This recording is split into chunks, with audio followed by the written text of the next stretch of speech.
Hello viewers, welcome back to my channel মিষ্টি glam. আজ আমি ভীষণই সিম্পল একটা রেসিপি আপনাদের সাথে শেয়ার করতে চলেছি।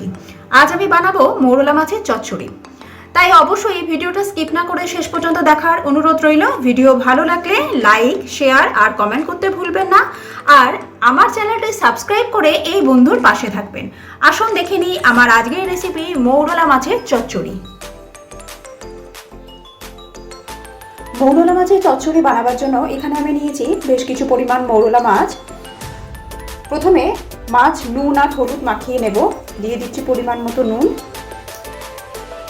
এবার দিচ্ছি হলুদ,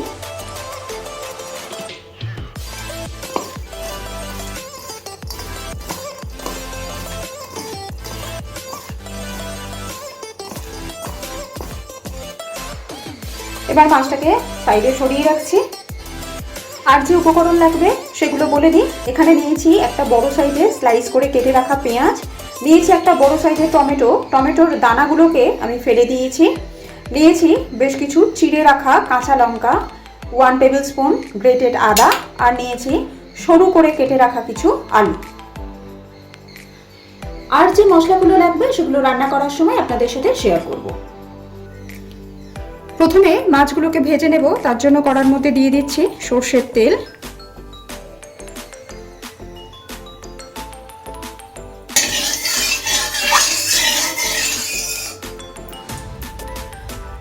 তেল ভালো মতো গরম হয়ে গেলে আমি মাছগুলোকে দিয়ে দিচ্ছি।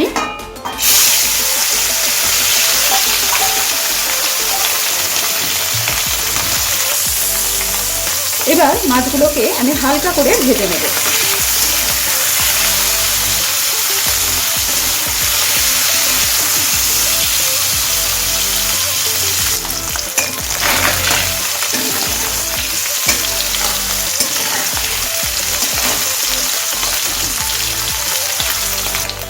মাছ ভেজে নেওয়া হয়ে গেছে, এবার আমি তুলে নিচ্ছি।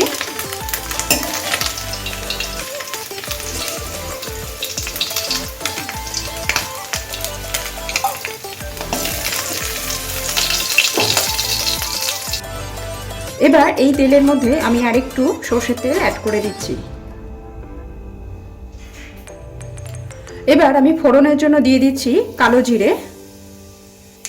কালো জিরেটা হয়ে গেলে প্রথমে আমি আলুটাকে অ্যাড করে দেব।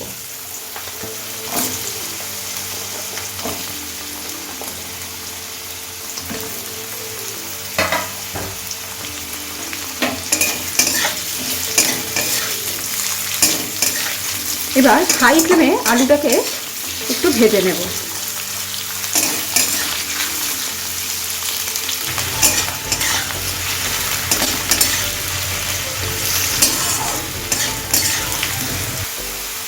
আলুটা ভাজা হয়ে গেছে, আলুর গায়ে গোল্ডেন কালার ধরতে শুরু করে যায়। ঠিক এই সময় আমি কেটে রাখা পেঁয়াজ এর মধ্যে অ্যাড করে দিচ্ছি।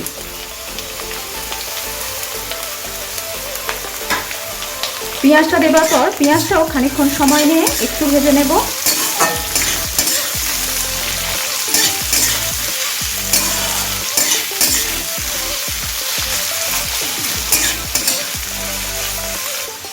পেঁয়াজটা একটু সফট হয়ে গেলে এই সময় আমি এর মধ্যে অ্যাড করে দিচ্ছি গ্রেট করে রাখা আদা।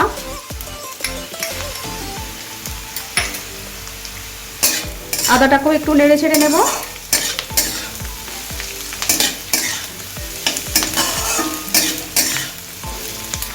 আদাটা কিছুক্ষণ সময় নাড়াচাড়া করার পর, অর্থাৎ আদার কাঁচা গন্ধটা চলে গেলে এর মধ্যে আমি অ্যাড করে দিচ্ছি টমেটো, সেই সাথে অ্যাড করে দিচ্ছি চিড়ে রাখা কাঁচা লঙ্কা, দিয়ে দিচ্ছি ভেজে রাখা মাছ,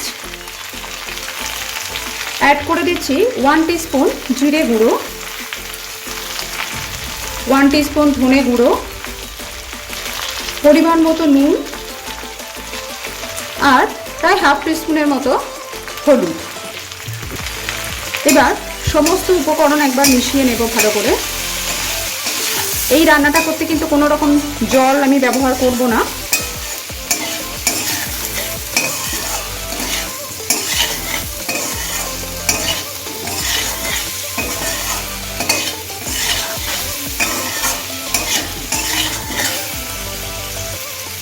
এখানে আরেকটা জিনিস আমি অ্যাড করব, দিয়ে দিচ্ছি হাফ টিস্পুন লঙ্কার গুঁড়ো।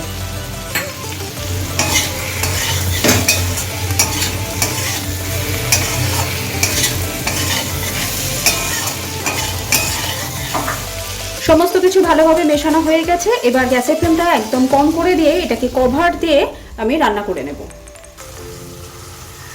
3-4 মিনিট পরে আমি ঢাকনাটা খুলে একবার নেড়ে দেব।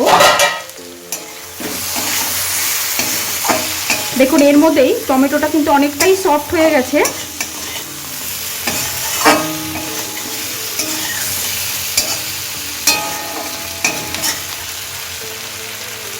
আবার এটাকে কভার করে দিলাম। আবারও 3 মিনিট হয়েছে, আমি ঢাকনাটা খুলছি আর একবার নেড়ে দেব। দেখুন বেশ সুন্দর মাখা মাখা হয়ে গেছে। এবার এর মধ্যে আমি অ্যাড করে দিচ্ছি কিছু ফ্রেশ ধনেপাতা কুচি।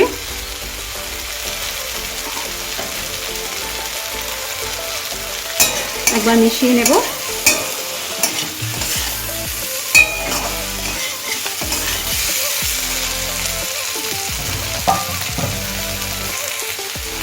আবারও এটাকে 2 থেকে 3 মিনিটের জন্য কভার করে দিলাম। তাহলেই তৈরি হয়ে যাবে আমার আজকের রেসিপি মৌরলা মাছের চচ্চড়ি। আরো 2 মিনিট হয়েছে, আমি ঢাকনাটা খুললাম। এবার আমি গ্যাসের ফ্লেমটাকে অফ করে দিলাম। তৈরি হয়ে গেছে আমার আজকের রেসিপি।